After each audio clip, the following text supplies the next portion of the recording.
Hey, welcome back to The Dive. Joining us today on the show is Lobo Tiggre from the Independent Speculator. But first, don't forget about that subscribe button.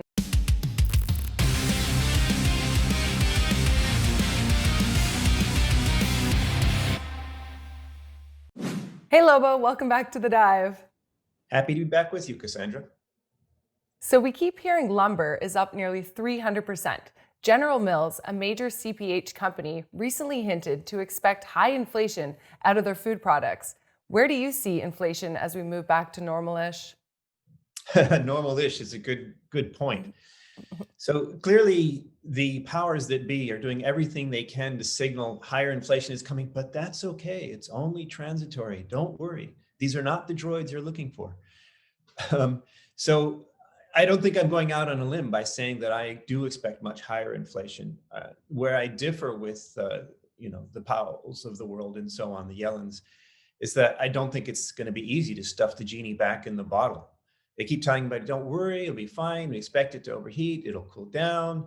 But we have the tools. But what are their tools? To raise rates? Well, if you're in the middle of an economy that's still recovering because it was just, the post-COVID surge that caused a temporary transitory increase, well, then that tool is useless. How do you raise rates on a struggling economy to control inflation?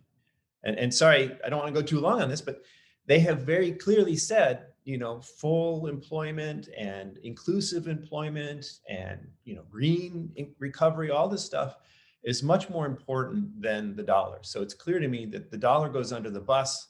They let inflation run higher. They say, no, now we have a new uber symmetrical target or some other excuse to let it run higher. So yes, I expect much higher inflation ahead.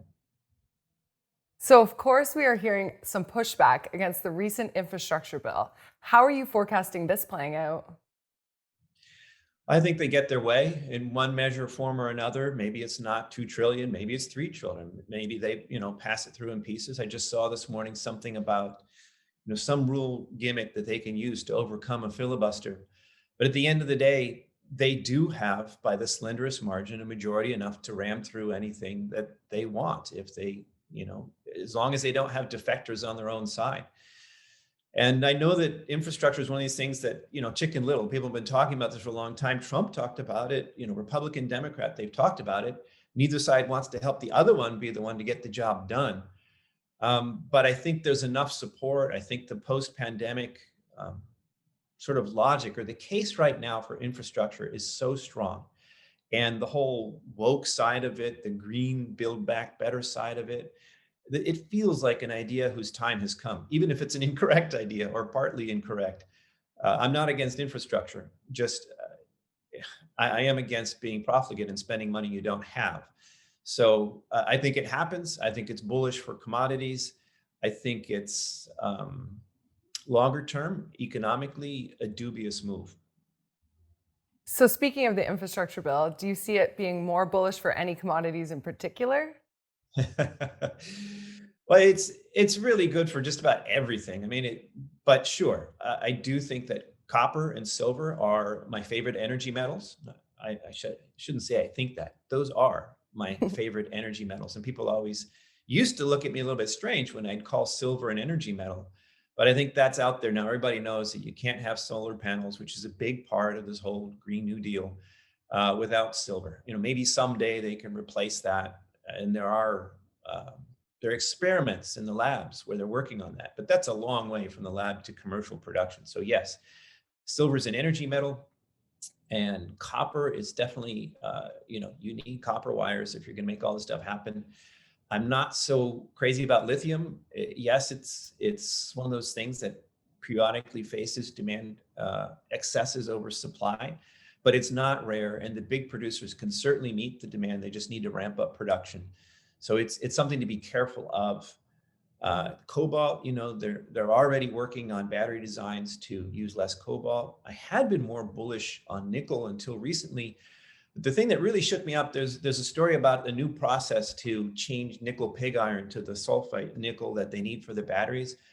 But again, it's a long way from the lab to the marketplace.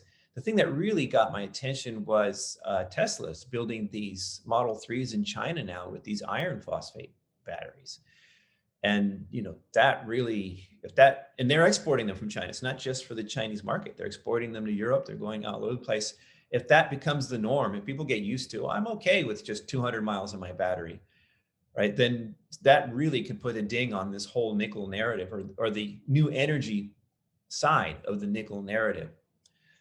So I'm kind of raining on the parade a little bit here, but that's good. If you're an investor, you want to know what can I focus on? And I say, oh, buy everything. That doesn't help a whole lot. No. My favorites are copper and silver. And I know we're going there, so I'll go ahead and say that bridge over. That makes silver, I think, I call it the win-win metal for 2021, because it is critical to this whole new energy paradigm. And of course, it's also a monetary metal. And fiscal and monetary policy it's never been more bullish since the price of gold was freed in 1971. Okay, so Janet Yellen is now lobbying for a global corporate tax minimum. What are your thoughts on this? Well, you're talking to a guy who's coming at you from Puerto Rico, where I came because of tax incentives. I think it's wonderful for governments to be forced to compete for taxpayers. Suddenly, instead of treating them, your taxpayers, as serfs, medieval serfs, or cattle that you can do whatever you want to, if you have to treat them like customers because they can vote with their feet and go where taxes are lower, well, suddenly, well, maybe, we don't want the prices of our services to be too high, or maybe we want to have better services that we provide for our tax fees. I think that's fantastic. And so I think Yellen's idea, well, I don't think it'll ever fly. I mean, it might in OECD. It's one of those things, big government types, there's never a regulation they don't love. So it could happen, but I don't think they can entirely stop it. And I think if they could, it would be a very bad thing for the world. I think voting for your feet with your feet is a fundamental right. And it's a great thing to impose discipline on profligate governments. Okay, so let's talk about the Bill Wan drama. Do you think there are more Archegos types of funds out there? And how much of a risk is leverage to the overall equities markets? We take the last bit first. I think there's a huge amount of leverage back on again. There was this narrative going around after the crash a year ago that the leverage had been squeezed out of the system. So, it's safer now. And maybe for a while that was true, and everybody's worried about and didn't really understand. We didn't know yet, not just understand, we didn't know yet what COVID-19 was going to be like, how big or not a big deal it was going to be. The excess deaths data, whatever you believe, I'm not a doctor here, but the excess data shows that, something did happen here. This wasn't just another flu. But it wasn't the end of the world either. And nobody knew during the crash of 2020. So yeah, a lot of liquidity was squozen out, but it's back in with gusto. You got all these new record highs. Bad news is still good news. So that tells me that that really aggressive risk-on attitude, it's there with gusto. So yes, I do see that. And that does mean that there is potential, for another Lehman type event. And Archegos, didn't do that. But I think it's a warning shot across the bow. I think it's something that investors should be aware of and think about. How exposed do I want to be to that full risk-on sentiment? All right, well, thank you so much for joining us today, Lobo, and talking with us.